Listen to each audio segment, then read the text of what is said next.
Stanley, and welcome to the Classiccars podcast. For this week, I am going to cover some fun facts about Steve McQueen. Now, I'm pretty excited about this because, honestly, I don't know a lot about Steve McQueen. I mean, I know he's the king of cool and all sorts of stuff, but it really wasn't my generation.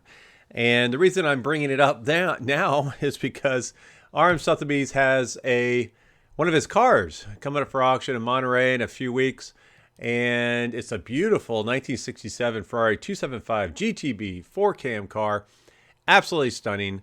And I thought, you know what? It would be fun to kind of dig into Steve McQueen a little bit. Now, before we get started, a couple things. First off, I heard from one of you about last week's episode, the Automotive Trifecta, and why there were not any American cars represented. Well, I wanted to keep it to 3 cars, and I kind of... You know what? American cars didn't even pop on the radar. And I asked him which car would it be, and he said it would be the Shelby Daytona. Now, those are incredible, incredible cars. They only made 6 of them, which is probably why it was not on my radar. I could make the argument that I didn't want race cars, even though you can drive them on the street, but GTOs are race cars that you could drive on the street. I guess if I had to pick American, maybe it would be a super rare Duesenberg, possibly, maybe the SSJ, one of those 2 cars. But again, super, super rare. So great note for sure. So the other thing I wanted to mention is this is a family-friendly podcast. So I'm not going to go into the sex, drugs, rock and roll debauchery of Steve McQueen. He actually kind of sounded like a jerk, kind of like a crybaby when it came to having hissy fits and tantrums on movie sets. I don't know that I would have gotten along with him in real life if I knew him, but very interesting guy, had a really rough upbringing, which we'll go into here in a second. I am going to do approximately 10 facts about him and then also cover around 10 of his cool cars, including the the 275 GTB that you see on the screen right now. All right, so let's get started here. Interesting stuff when it comes to Steve McQueen, in that usually if his name is attached to anything, it goes way up in price. So I'm going to pull up some pictures here. The first one I wanted to mention, this is just some bullet points for reference as far as why I find him an interesting person.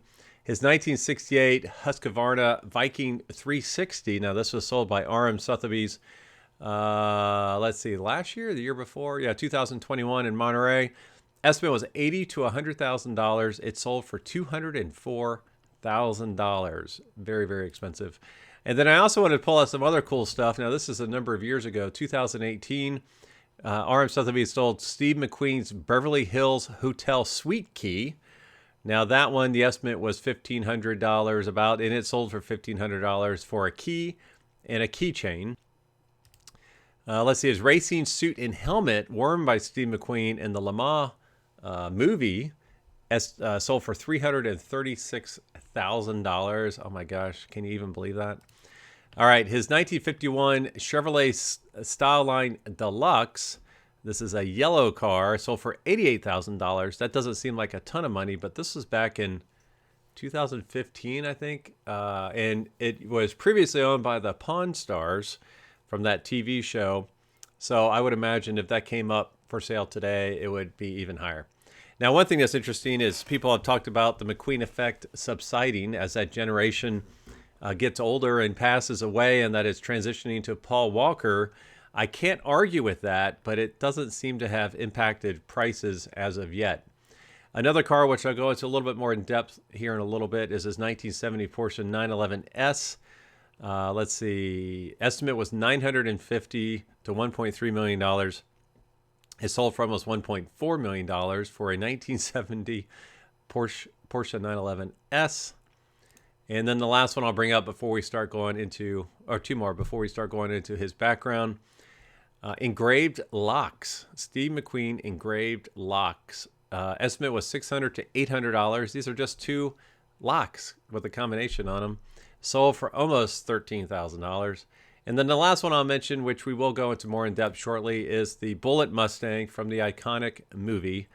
As a regular 1968 390 GT fastback in that condition, probably a $40,000 car, and yet it brought almost $4 million. So big time Steve McQueen effect. If you go back to when this car was about to sell, I did do a whole deep dive into the Steve McQueen factor. Even did some of the math, and I projected what I thought this car would sell for. It actually didn't sell as much as I thought it would. I think I said around 4.5 million, and it sold for 3.8. So, whoopsie daisy. All right, we'll go into that here in a minute. Okay, some facts about Steve McQueen. If you're watching on YouTube, I'm just going to scroll through some royalty-free pictures I found online of Steve McQueen while I go over some of these fun facts. All right, let's see here. Now, this is from Maxim magazine a number of years ago. His mother was a prostitute and his father a circus stuntman who regularly beat him during McQueen's childhood in Los Angeles. He joined a gang and was sent to reform school for stealing hubcaps. That is a horrible childhood. While on leave during a troubled three-year stint in the Marine Corps as a tank driver, McQueen saved a teenage girl from being raped by pulling a gun on her attackers. He later said he could have shot them all. He also saved his tank crew from drowning during a botched Arctic exercise. After being discharged from the Marines, McQueen spent time in Myrtle Beach, South Carolina, and Washington, D.C., and worked as a getaway driver for bank robbers, foreshadowing his hit 1972 film The Getaway. The gig ended abruptly when one of the robbers was shot and nearly killed. After that, McQueen became a pimp for a hooker named Lindy and sold illegal handguns. I thought I was making easy money, guns and Lindy, and no taxes to pay, he once recalled, but it never ends well. He wised up and went to New York to study acting. He actually seems like a pretty smart dude. Let's see. He was supposed to have dinner with Roman Polanski at Sharon Tate's house on the night they and Sebring were murdered by Charles Manson and his gang in 1969, but canceled at the last minute. He later learned he had been dangerously high on Manson's death list. Wow. McQueen's first real movie role in The Blob earned him just $3,000, but by the mid-1970s, he was the highest paid actor in Hollywood, commanding $5 million per picture, plus 15% of the gross, more than Marlon Brando, Robert Redford, and Clint Eastwood. Pretty interesting. McQueen turned down roles in now classic movies that would have vastly improved his cinematic legacy, including Apocalypse Now, Dirty Harry, Breakfast at Tiffany's, Butch Cassidy and the Sundance Kid, The French Connection, and One Flew Over the Cuckoo's Nest. I never cared for that movie, actually. Professionally, he was a nightmare to work with, what I referenced before, throwing fits over everything from the cut of his jeans to other actors' lines. When his downstairs neighbor James Gardner angered him by starring in the racing movie Grand Prix, this is funny, McQueen peed out his window onto Gardner's balcony every night. That sounds like quite the prince. He never actually wore the Rolex model that is now known around the world as the Steve McQueen Explorer, but did own a Rolex Submariner. He was so stingy he would charge producers of his film $250 for the watch if he wore it on set. I don't know. That sounds pretty smart. While married to Ally McGraw, he would disappear for nights at a time on his motorcycle to hang out with the local chapter of the Hells Angels. Fueled by cases of Old Milwaukee and piles of cocaine, McGraw later said he was somewhat stoned every day of our relationship. What a prince. McQueen was arrested for drunk driving in Alaska in 1972, posted bail, and then skipped town. The owner of an eye-popping garage filled with Ferraris, Lotuses, Jaguars, and Porsches, he racked up so many speeding tickets that he nearly lost his license several times. All right, let's see. The last one, he was a born-again Christian when he died of cancer in 1980 at age 50. In the last years of his life, McQueen's then wife, Barbara Minty, took him to Bible studies with the Reverend Billy Graham. Wow. Interesting. So those are the facts, some fun facts, scary facts about Steve McQueen. Now I'm going to review some cool cars. Now this is from topspeed.com. We'll start with the car I mentioned before, which is on rmsotheby's.com for the Monterey sale. Like I said, this incredibly gorgeous 1967 Ferrari 275 GTB4. Now, typically these would be, somewhere $2.5 million, $3 million. The estimate on this one is $5 to $7 million. So you're looking at doubling of the price based on that. Let's see, restored McQueen specifications from 2010 to 2013 by Ferrari Classic K under the ownership of championship racing driver Vern Schuppan. Now, being restored by Ferrari Classic K is a huge deal, which is incredibly expensive. So that has some very nice, incredible provenance to go with it. Desirable late production example built with long nose body configuration, 4-cam valve actuation, drive sump lubrication, and torque tube setup. Like I said, it is gorgeous. It's red, black interior, absolutely stunning car. Now, I didn't show it earlier, but when you see me on my future podcast, if you're watching on YouTube, look over my right shoulder and you will see I do have the Bullet Mustang license tag on my wall right above my fish tank. All right, the next car we'll talk about is, let's see here. Oh, let's see. That's not the one. All right, it's this car, the 1963 Ferrari 250 GT Berlinetta Luso. So Luso, that's definitely one of my favorite Ferraris of all time. Absolutely stunning, absolutely gorgeous. Let's see. It has a 3-liter Colombo V12, 250 horsepower, top speed of 150 miles an hour. Let's see. So his wife at the time, Nellie Adams, bought one for him as a gift. If you're watching on YouTube, I am showing his actual car here. It's like a dark metallic brown with tan interior, really stunning. Let's see. The Luso was McQueen's daily driver for about 4 years until he sold it to a fellow car enthusiast in early 1970s.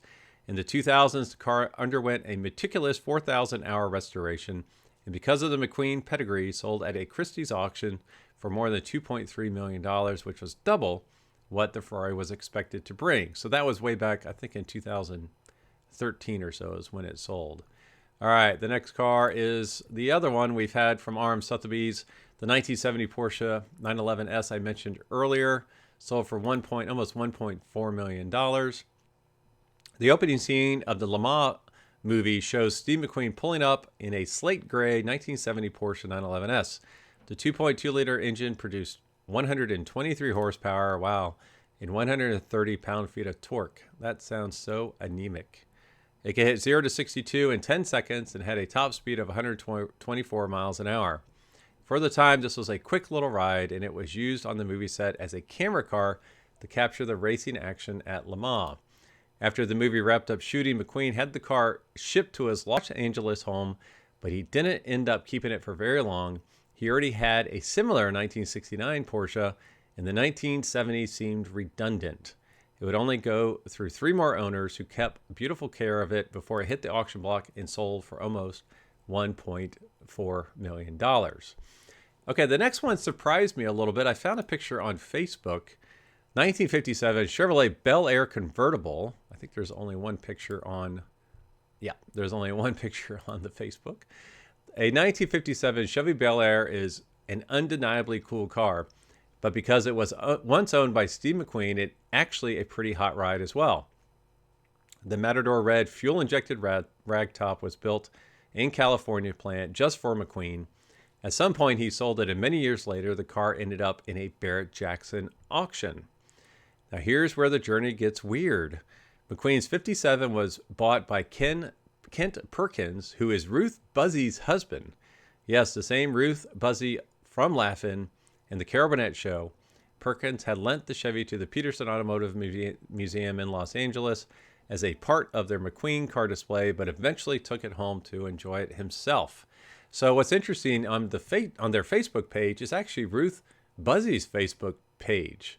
Now, I just wonder, is she still around? I'm guessing she is. I mean, I'm looking at her Facebook page, or is it her daughter? Anyways, interesting. I would like to reach out and know more, because the last posting was in 2018. All right, the next one is his 1904 Winton Flyer Replica. Now, this one was sold by RM Sotheby's way back in 2013 for $70,000, the actual car. All right, legendary car customizer Von Dutch built a replica 1904 Winston Flyer replica from the ground up for the 1969 Steve McQueen film, The Reveres. In the movie, McQueen's character is obsessed with and frequently steals the Winton Flyer. In real life, McQueen was obsessed with the car and bought it after the filming wrapped up. That's an interesting car to be obsessed with, honestly. The replica was actually powered by a 65 horsepower Austin Healey Sprite engine because apparently 1904 Winton power plants are a little hard to come by, Though not the fastest thing in McQueen's garage, he held on to the Winton Flyer replica until his death in 1980. Ah, interesting there. All right, this next one, I do have two pictures because I just find it fascinating. It's his Baja Boot, which is kind of like a dune buggy. All right, let's see. McQueenOnline.com recalls the time in 1968 when Steve McQueen entered the 7-Eleven Stardust race, which is a grueling 320-mile trek across the harsh Nevada desert. He showed up with a monster custom off-roader he called the Baja Boot. McQueen was doing well in the race until the axle snapped and the rear wheels came off. As for the specs of the beast, nobody can tell it better than how McQueen explained it to the media at the time. He said, "I've lined me up a sweet machine for this one, called the Baja Boot. Chevy-powered, 450 horses under the bonnet, space frame construction, four-wheel drive, independent suspension, and smooth. I can notch close to 100 over a sand wash, and you better believe that's moving." So that's from Steve McQueen himself. What I find really interesting is a big-time car guy, Glickenhaus, from Glickenhaus Racing. He's known to buying new Ferraris and rebodying them and getting sued by Ferrari. He has a modern version of this Baja Boot, and it is awesome. It's wicked looking. I'm pulling up a picture here right now. He's going into production. I don't know how many he's going to make, but they're street legal. They're really crazy looking. I saw the red one at the Quail, I think it was 2 years ago. But super, super cool. It would be a ton of fun to have and just absolutely insane and crazy. If only I had the money to do that kind of crazy stuff, who knows what I would come up with. All right, the next one is a Shelby Cobra 289.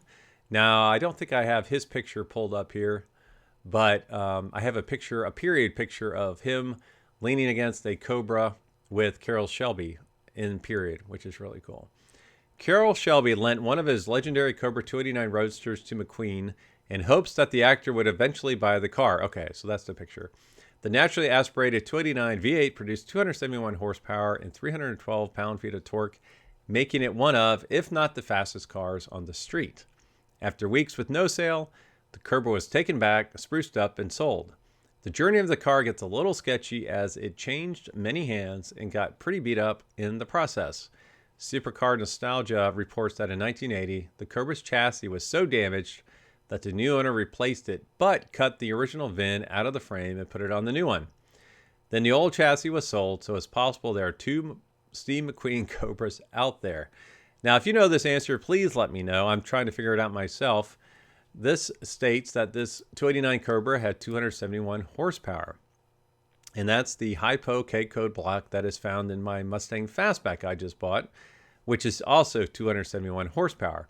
Now, there were many changes to the K-Code engine for the GT350s, where it pumped out 306 horsepower. So since the Cobra is 271, my Mustang's 271, they're both the Hypo engine. Were there any changes made from the Mustang to the Cobra? You would think no, but I would love to know the official answer.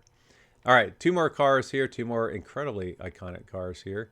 The next one is his 1956 Jaguar XK SS. And I'm pulling up, it's currently at the Peterson Automotive Museum, so the pictures I'm showing online are from their website. There's no mystery to the whereabouts of Steve McQueen's 1956 Jaguar XK SS, as it currently resides in the Peterson Automotive Museum. The story goes the car belonged to TV game show host Bill Layden, and McQueen was at the lot when he caught a glimpse of the Jag and fell in love. He bought the car from Layden for $5,000, which is a steal of the century, since there were only 16 ever produced. McQueen loved winding out the Jaguar's 3.4-liter inline-six, so much so that he racked up a number of speeding tickets and almost had his license revoked. McQueen sold the XK SS to a collector in the 1970s, probably for a lot more than 5 Gs, but couldn't shake his affection for the car and bought it back. It remained a part of his collection until his untimely passing. Now, what's cool about this car is just absolutely stunning and gorgeous. I think the nickname was the Green Rat, and Jay Leno had it on his YouTube channel not that long ago, within the last 2 years, and he talked about seeing this car being driven like crazy in the neighborhoods around him by McQueen, and then he was able to take it out for a spin. Now, what are these worth? You know, the original XK SSs, I think the last time one traded hands, it was around $13-14 million. That was a number of years ago. I have to believe this is a $30-40 million Jaguar at this point. It's just so iconic and rare. Okay, the last one we're going to talk about is the iconic 1968 Ford Mustang, Bullet Mustang. This one's going to be fun. All right. Steve McQueen never actually owned the Ford Mustang GT390 from Bullet, but there's no other car more associated with the actor than the Highland Green Fastback. The chase in that movie between the McQueen Helm GT and the evil 1968 Charger RT is one of the best ever captured on film. Unlike a lot of other movies where McQueen ended up taking home his car co-star, he let this one slip away. According to Car and Driver, a guy named Bob Kernan bought the car in 1974 from a classified ad and used it as a daily driver, as movie cars weren't a big deal back then. McQueen made several attempts to purchase the car from Kernan, but he wouldn't let go of the Stang. McQueen reportedly bought a similar car just to have one. The Bullet GT390 stopped running and disappeared for decades, re-emerging in 2018. It turned out that Kernan was right to hang on to the Mustang because it eventually sold at a Mecum auction for almost $3.8 million. All right, so I pulled up, if you're watching on YouTube, there's the Bullet license tag right there above my fish tank. Pretty iconic. It's the one that was on the Bullet Mustang car, not the actual, but a reproduction. I just thought it was so cool. So this GT390 Fastback is in rough shape. I mean, it's a lot rougher than my Mustang is that I just bought. Like I said earlier, probably a $40,000 car, even though it's a big block, just because it is so rough. But you don't want to touch it because then it wouldn't be original again. I did try to find this car back in like 2015, 16 with zero luck. I'm glad to see that it is out in public eye. I don't know who bought it.